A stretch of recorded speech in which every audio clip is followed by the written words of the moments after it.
জুমার দিনে যে নারী পুরুষ এই ৬টি দোয়া পাঠ করবে, তার জীবনের যৌবনের সগীরা কবিরা সমস্ত গুনাহ মাফ হবে।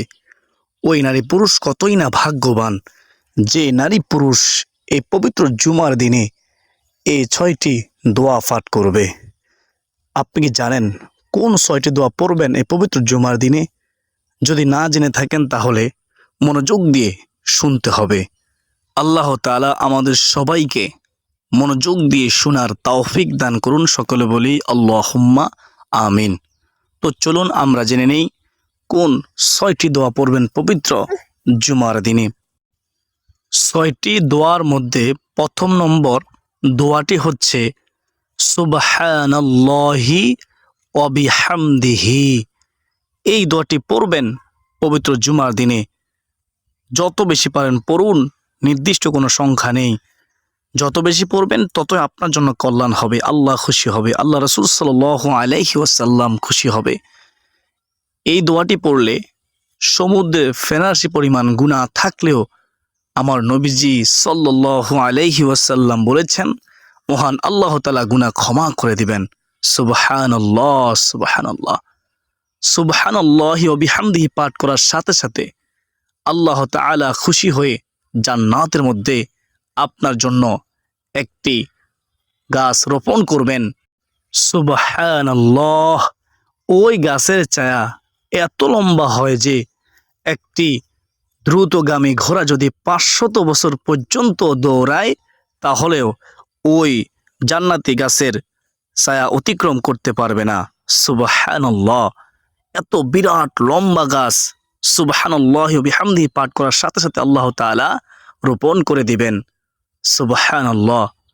তো আমরা ১ নম্বর দোয়াটি জানলাম সুবহানাল্লাহি ওয়া বিহামদিহি। এখন আমরা জানব ২ নম্বর দোয়া।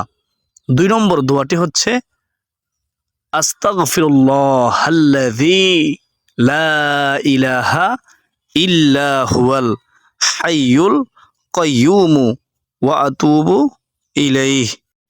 এই ইস্তিগফারটি এত দামি ইস্তিগফার যে আমার নবীজি সাল্লাল্লাহু আলাইহি ওয়াসাল্লাম জীবনের শেষ সময়েও এই ইস্তিগফারটি পড়েছেন। সুবহানাল্লাহ। আস্তাগফিরুল্লাহাল্লাযী লা ইলাহা ইল্লা হুয়াল হাইয়ুল কাইয়্যুম ওয়া আতুবু ইলাইহি। আস্তাগফিরুল্লাহাল্লাযী লা ইলাহা ইল্লা হুয়াল হাইয়ুল কাইয়্যুম ওয়া আতুবু ইলাইহি। ইস্তিগফার পড়লে সম্মান বৃদ্ধি হয়, ইস্তিগফার পড়লে রিজিক বৃদ্ধি হয়, ইস্তিগফার পড়লে হায়াতে বরকত হয়, ইস্তিগফার পড়লে সংসারে শান্তি আসে, ইস্তিগফার পড়লে আল্লাহ খুশি হয়, ইস্তিগফার পড়লে জান্নাত নসিব হয়, ইস্তিগফার পড়লে জাহান্নাম থেকে মুক্তি পাওয়া যায়, ইস্তিগফার পড়লে সকল সমস্যার সমাধান হয়, গায়েবী সম্পদ আসে, ঋণ পরিশোধ হয়। সর্বোপরি কথা হলো সকল সমস্যার সমাধান হয়। আমরা একটি হাদিস শরীফ শুনে নেই ইস্তিগফার সম্পর্কে। হাদিসের মধ্যে আছে, দয়ার নবী মায়ের নবী রহমাতুল লিল আলামিন নবীজি বলেছেন, যে ব্যক্তি নিজের জন্য ইস্তিগফারকে আবশ্যক করে নেবে, মহান আল্লাহ তাআলা খুশি হয়ে তাকে ৩টি পুরস্কার দান করবেন। শুনলে অবাক হয়ে যাবেন। আমার বিশ্বাস যদি শুনেন মন দিয়ে তাহলে কখনো ইস্তিগফার আমল ছাড়বেন না ইনশাআল্লাহ। আমার নবীজি বলেছেন ১ নম্বর পুরস্কার হচ্ছে আল্লাহ তাআলা খুশি হয়ে তার যত রকমের বিপদ আপদ থাকুক না কেন, যত কঠিন বিপদ হোক না কেন, বিপদ থেকে মুক্তির পথ আল্লাহ তাআলা খুলে দিবেন। ২ নম্বর পুরস্কার হচ্ছে আল্লাহ তাআলা খুশি হয়ে তার সকল পেরেশানি দূর করে দিবেন, দুশ্চিন্তা দূর করে দিবেন। ৩ নম্বর পুরস্কার হচ্ছে আল্লাহ তাআলা খুশি হয়ে তাকে এমন উৎস থেকে রিজিক দিবেন যা সে কখনো কল্পনাও করেনি। অকল্পনীয় উৎস থেকে রিজিক আসবে। সুবহানাল্লাহ। তো আমরা ২ নম্বর দোয়াটি জানলাম কি?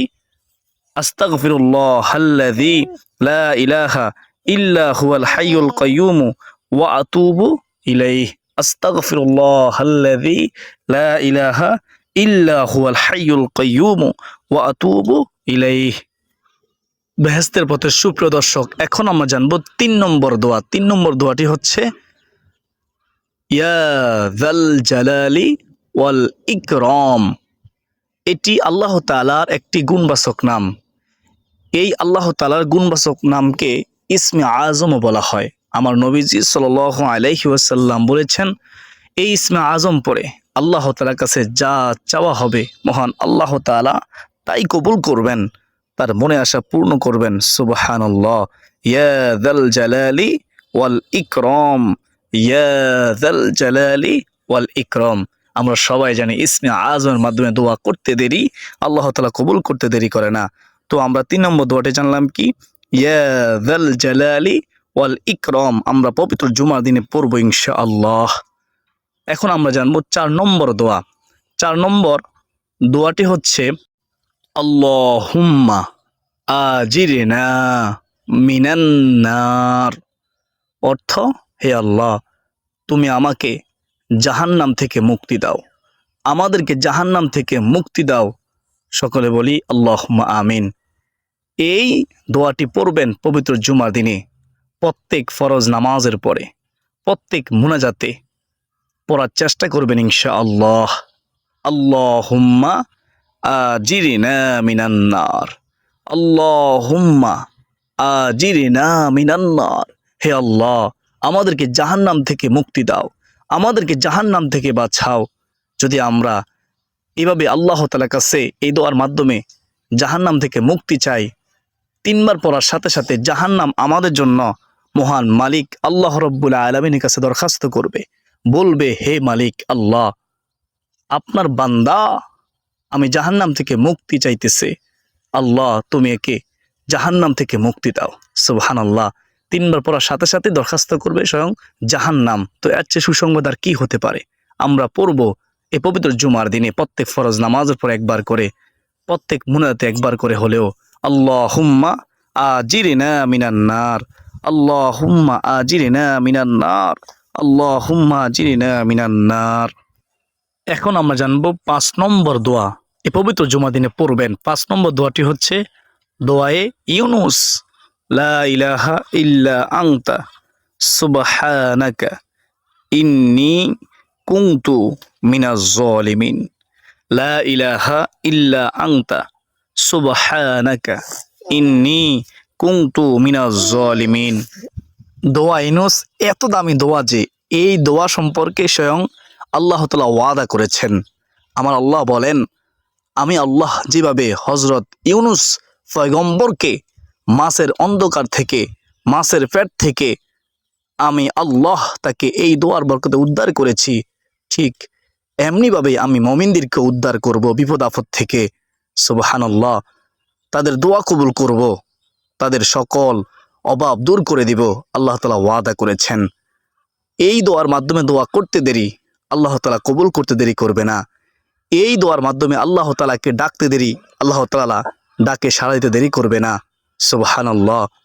লা ইলাহা ইল্লা আনতা সুবহানাকা ইন্নী কুনতু মিনাজ জালিমিন। কতবার পড়বেন এই পবিত্র জুমার দিনে? প্রত্যেক ফরজ নামাজের পরে একবার করে হলেও পড়বেন। যদি সম্ভব হয় সকালে 100 বার, সন্ধ্যায় 100 বার পড়বেন। যদি সম্ভব না হয় মুনাজাতের মধ্যে একবার হলেও পড়বেন। তো এই দোয়াটি আপনি পড়ার চেষ্টা করবেন ইনশাআল্লাহ। লা ইলাহা ইল্লা আনতা সুবহানাকা ইন্নী কুনতু মিনাজ জালিমিন। লা ইলাহা ইল্লা আনতা সুবহানাকা ইন্নী কুনতু মিনাজ জালিমিন। আল্লাহ তুমি আমাদেরকে পবিত্র জুমার দিনে এই দোয়া ইউনুস পাঠ করে তোমার কাছে সাহায্য চাওয়ার তৌফিক দান করো, আমিন। সর্বশেষ 6 নম্বর দোয়াটি হচ্ছে সুবহানাল্লাহি ওয়া বিহামদিহি সুবহানাল্লাহিল আযীম ওয়া বিহামদিহি আস্তাগফিরুল্লাহ। এভাবে পড়বেন পবিত্র জুমার দিনে। সুবহানাল্লাহি ওয়া বিহামদিহি সুবহানাল্লাহিল আযীম ওয়া বিহামদিহি আস্তাগফিরুল্লাহ। আল্লাহ তাআলা আমাকে, আপনাকে, আমাদের সবাইকে পবিত্র জুমার দিনে এই 6টি দোয়া পাঠ করার তৌফিক দান করুন। সকলে বলি আল্লাহুম্মা আমিন। মনে রাখবেন, জুমার দিনে দুরূদ শরীফ পড়লে আল্লাহ তাআলা এত খুশি হয়, 100 বার দুরূদ শরীফ পড়তে দেরি আল্লাহ তাআলা 100টি হাজত পূরণ করতে দেরি করবে না। এই 100টি হাজতের মধ্যে 70টি হাজত আল্লাহ তাআলা পরকালে পূরণ করবেন, আর 30টি হাজত আল্লাহ তাআলা এই দুনিয়ায় থাকতেই পূরণ করবেন আপনার। সুবহানাল্লাহ।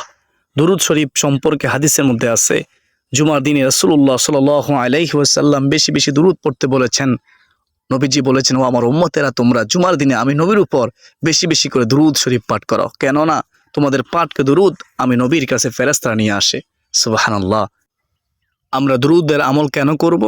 কারণ দুরূদ শরীফ না পড়লে দোয়া কবুল হয় না। হযরত ওমর রাদিয়াল্লাহু তাআলা আনহু থেকে বর্ণিত, তিনি বর্ণনা করেন, যতক্ষণ পর্যন্ত দুরূদ শরীফ পড়া না হবে ততক্ষণ পর্যন্ত দোয়া ঝুলন্ত অবস্থা থাকবে, দোয়া কবুল হবে না। যখন দুরূদ শরীফ পড়া হবে তখনই দোয়া কবুল করা হবে, আল্লাহ তাআলা কবুল করবেন। তো আমরা নবীজির প্রেম, ভালোবাসা, মহব্বত অন্তর রেখে আমরা দুরূদ শরীফ পড়ব পবিত্র জুমার দিনে ইনশাআল্লাহ। বিশেষ করে পবিত্র জুমার দিনে আসরের নামাজের পরে দুরূদে উম্মি আমরা পাঠ করব 80 বার নামাজের স্থানে বসে বসে। 80 বছরের গুনাহ মাফ হবে, 80 বছরের নেক আমল করার সওয়াব হবে। সুবহানাল্লাহ। দুরূদে উম্মি শিখে নিবেন, পড়বেন। আমি একবার বলতেছি, আল্লাহুম্মা সাল্লি আলা সাইয়্যিদিনা মুহাম্মাদিনিন নাবিয়্যিল উম্মি ওয়া আলা আলিহি ওয়া সাল্লিম তাসলিমা। আল্লাহ, তুমি আমাদেরকে 6টি দোয়ার পাঠ করার পাশাপাশি দুরূদের আমল করার তৌফিক দান করো। জুমার দিনে বেশি বেশি নেক আমল করার তৌফিক দান করো। জুমার দিনে গুরুত্ব দেওয়া তৌফিক দান করো। সকলে কমেন্টে লিখি আল্লাহুম্মা আমিন। তো যারা ভিডিওটি শেষ পর্যন্ত দেখেছেন, আমি মনে করি যেহেতু আজকের ভিডিওটি অনেক গুরুত্বপূর্ণ ছিল, তাই শেয়ার করে দিবেন ইনশাআল্লাহ।